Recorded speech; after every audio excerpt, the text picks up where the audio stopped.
வணக்கம். இப்போ சோஷியல் மீடியாவில் இந்த கிளிக் பைட்டுங்கிற டேர்மோடைய அடுத்த கட்டமாக ரேஜ் பைட் அப்படிங்கிற ஒரு டேர்ம் ரொம்ப பிரபலமாயிட்டு வருது. இந்த வார்த்தை பிரபலமாகிறதுக்கு முன்னாடியே ரேஜ் பைட் பண்ணவர் தான் இயக்குனர் விக்னேஷ் கார்த்திக். இதை நான் கிரிட்டிசிசமாக சொல்ல, ஏன்னா அவரோட ஷார்ட் ஃபிலிம்ஸ் காலத்துலேருந்து இது ஒரு ஸ்டைலாகவே தான் அவர் ஃபாலோ பண்ணிட்டு வராரு. இதில் பெருசாக தப்பு இருக்கிற மாதிரி எனக்கு தெரியல. ஏன்னா எல்லா படைப்பாளிகளுக்குமே மக்களுடைய கவனம் அவங்க பக்கம் இருக்கணும் அப்படிங்கிறது தான் ஆசையாக இருக்கும். மற்றவங்களுக்கு பாதிப்பு இல்லாமல் ஏதோ ஒரு வகையில் விளம்பரப்படுத்தி அவங்க கவனத்தை அட்ராக்ட் பண்ணுறதுல ஒவ்வொருத்தர் ஒவ்வொரு பாணியை ஃபாலோ பண்ணுவாங்க. விக்னேஷ் கார்த்திக் இந்த ரேஜ் பைட் ஸ்டைலை கான்ட்ரவர்ஷியான சப்ஜெக்ட்ஸை செலக்ட் பண்ணுறது மூலமாக அந்த அட்டென்ஷனை கேதர் பண்ணுறாரு. ஹாட்ஸ்பாட் 1 படத்தை பார்க்குறோன்னு நினைக்கிறவங்க ஃப்ரீயாக யூடியூப்லேயே பார்க்கலாம். ப்ரொடியூசர் PL தேனப்பனுடைய சேனலில் ஃபுல் படமும் இருக்குது. இதில் gender role swap, misogyny, hypocrisy, reality show மோகம்னு சில டாபிக்ஸை வச்சு என்டர்டெய்னிங்காக இன்ட்ரெஸ்டிங்காக ப்ரெசென்ட் பண்ணியிருந்தாங்க இந்த ஆந்தாலஜியை.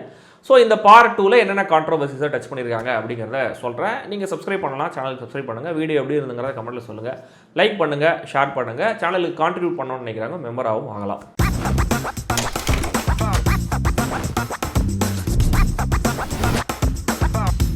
இந்த ஹாட்ஸ்பாட் 2 மற்றும் ஒரு ஆந்தாலஜி தான். இதில் மொத்தம் 3 குறும்படங்கள், 3மே 3 விதமான டாபிக்ஸ். முதல் படம் டியர் ஃபேன்.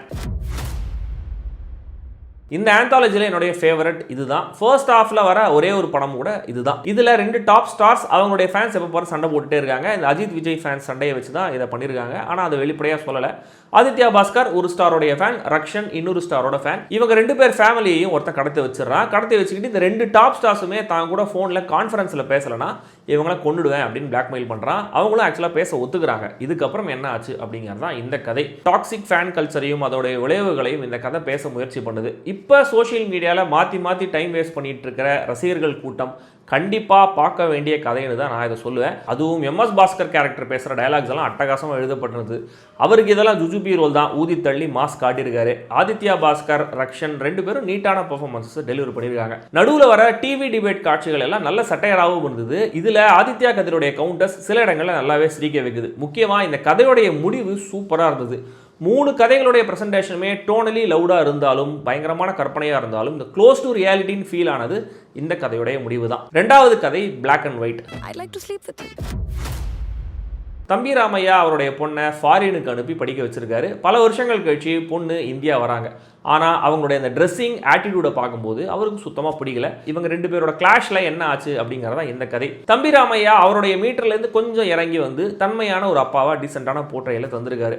ஆடை சுதந்திரம், அது போன ஜென்ரேஷனால் பார்க்கப்படுற விதம், ஆடை சுதந்திரம் பேசுகிறவங்களோட ஹிப்போக்ரஸி உள்ளிட்ட டாபிக்ஸை இந்த கதையை அட்ரஸ் பண்ண முயற்சி பண்ணுது. பட் லீட் கேரக்டருடைய பர்ஃபார்மன்ஸ், டயலாக்ஸ் பேசப்படுற விதம், சிச்சுவேஷன்ஸ், மெசேஜ் அண்டர்லைன் பண்ணப்பட்ட விதம்னு முக்கிய அம்சங்கள் எல்லாமே ரொம்ப செயற்கையாக ஃபீல் ஆன கதை இது. சமீபத்தில் ஆண் பாவம் பொல்லாதது படத்தில் இதே டாப்பிக்கை 2 சீனில் இதை விட ஃபன்னியாக சொல்லியிருந்தாங்க அப்படிங்கிறதும் இந்த செக்மெண்ட் எனக்கு ஒர்க் ஆகாமல் போனதுக்கு ஒரு காரணம்.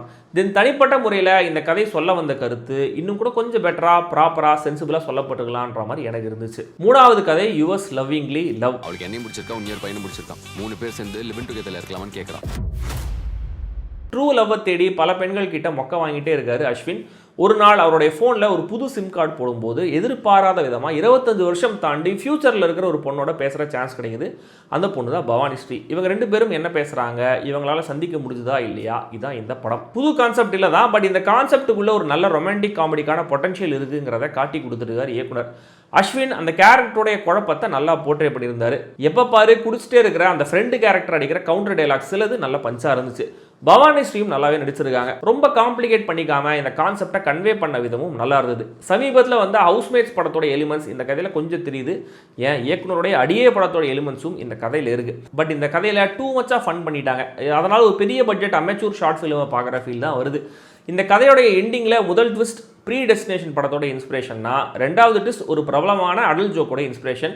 அந்த ரிவீல் ஆக்சுவலாக நல்ல ஃபன் மொமெண்ட்டாக இருந்தது. But still on the whole இந்த கதையை ரொம்ப சீரியஸாக எடுத்துக்க முடியல. அதுவும் லவ் ஃபியூச்சரில் எப்படி மாறிச்சு அப்படின்னு பவானி கேரக்டர் சொல்கிறதெல்லாம் அதீதமான யூட்டோப்பியன் கற்பனையாக இருந்தது. இந்த 3 கதைகளுக்குமான கனெக்டிங் பாயிண்ட்டாக ஒரு மெயின் த்ரெட் இருக்குது. இதில் பிரியா பவானி சங்கர், பாலமணி மார்பன் 2 நடிகர்களும் பிரதமாக நடிச்சிருக்காங்க. போன பார்ட்லேருந்து கண்டினியூ ஆகிற கதை இந்த மெயின் த்ரெட் மட்டும்தான். இதில் சில எக்ஸ்சேஞ்சஸ் நல்லா இருக்குது.